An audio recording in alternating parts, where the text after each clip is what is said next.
Welcome back. इस video में हम SSH के बारे में बात करेंगे। SSH का क्या फ़ायदा होता है और HTTPS का क्या प्रॉब्लम होता है।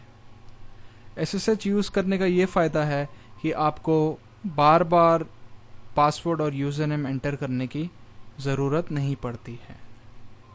जब भी आप कोई कमिट को पुश करते हैं आपके लोकल रिपोजिटरी से एक रिमोट रिपोजिटरी में जो GitHub पे होता है, SSH के थ्रू आपको बार बार यूज़र नेम पासवर्ड एंटर नहीं करना पड़ेगा। बट अगर आप HTTPS यूज़ कर रहे हैं एक रिमोट रिपोजिटरी में कमिट्स पुश करने के लिए, तो आपको बार बार यूज़र नेम और पासवर्ड एंटर करना पड़ेगा हर एक कमिट को पुश करने के लिए। तो SSH का यही फ़ायदा होता है कि आप अपने कंप्यूटर में एक SSH की जनरेट करते हैं और उस की को आप GitHub पे सेट कर देते हैं। तो उस की से GitHub को पता चल जाता है कि ये एक जेन्युइन कंप्यूटर है और इसके लिए मुझे यूज़र नेम और पासवर्ड की ज़रूरत नहीं है। तो आइए देखते हैं कि एक SSH की को कैसे जनरेट किया जाता है और GitHub में कैसे सेट किया जाता है। इसके जो कमांड है उसको आपको याद करने की ज़रूरत नहीं है, आप उन्हें कहीं लिख के रख सकते हैं और जब भी आपको SSH की जनरेट करना हो तो आप उसे यूज़ कर सकते हैं। तो आइए अब हम SSH की जनरेट करते हैं। और SSH की जनरेट करने का आपको ये याद रखना चाहिए कि आपका ईमेल आईडी यूज़ करना है आपको SSH की जनरेट करने के लिए। तो इसका कमांड ऐसा शुरू होता है ssh-keygen/t। और SSH की जनरेट करने के लिए हम get bash का यूज़ करेंगे। तो get bash को ओपन कीजिए, इसका फॉन्ट ज़रा बढ़ा देते हैं ताकि आपको इजीली दिखे। तो कमांड है ssh-keygen-t और उसके बाद rsa-c और आपका ईमेल आईडी।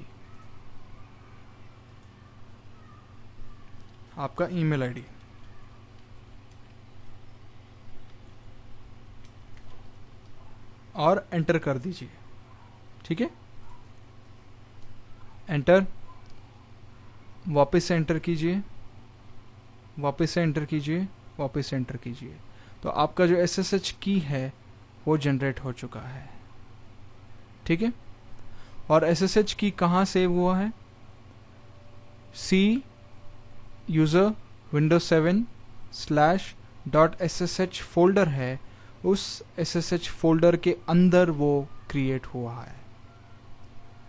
ठीक है, अब हम SSH फोल्डर के अंदर जाएंगे, cd.ssh फोल्डर। हम SSH फोल्डर के अंदर चले गए हैं।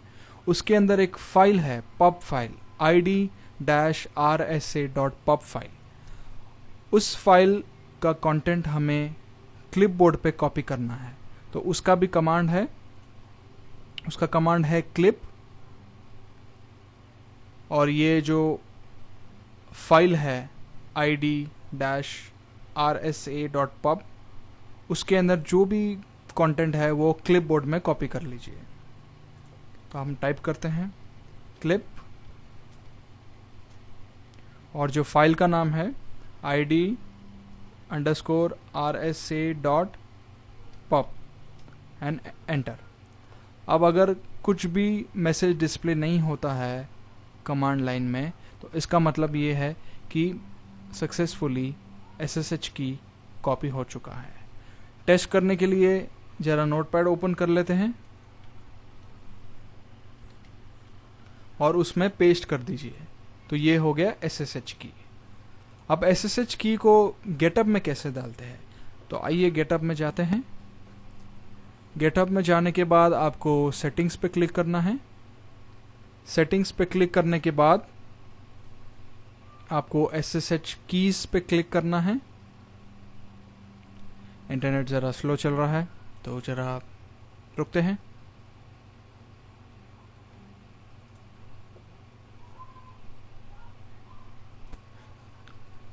यहाँ पे SSH की लिखा हुआ है, वहाँ पे आप क्लिक कर दीजिए और यहाँ पे ऐड SSH की पे क्लिक कीजिए। टाइटल हमेशा जो कंप्यूटर होता है उसका नाम दिया जाता है। तो विंडोज़ 7 वर्चुअल मशीन, और अब हम यहाँ पे की को पेश कर देते हैं। ये हो गया SSH की, ऐड की। अब ये की ऐड हो जाएगा। एक SSH की को ऐड करने के लिए पासवर्ड भी यूज़ होता है, टू कंफर्म। तो कंफर्म पासवर्ड कीजिए और ये SSH की ऐड हो गया। ठीक है, अब हम वापस से हमारे GitHub लर्निंग रिपोजिटरी को ओपन करते हैं, और यहाँ पे आप राइट साइड में देखेंगे तो आपको यहाँ पे URL दिखेगा। एक है HTTPS क्लोन URL, फिर उसके नीचे एक लाइन लिखी हुई है, you can clone with HTTPS। तो यहाँ पे HTTPS का URL है। You can clone with SSH। तो SSH पे क्लिक करेंगे तो यहाँ पे जो URL है वो SSH हो जाता है। तो इस URL को कॉपी कर लेते हैं, और अब हम वापस से हमारे जो रिमोट रिपोजिटरी है उस पे आ जाते हैं। अब हमारा जो रिमोट रिपोजिटरी का जो URL है वो HTTPS का है। अब हम क्या करेंगे, इस URL को डिलीट करेंगे। उसका कमांड है git remote remove my origin। Okay, गलत हो गया, my get remove remote my origin, enter. तो ये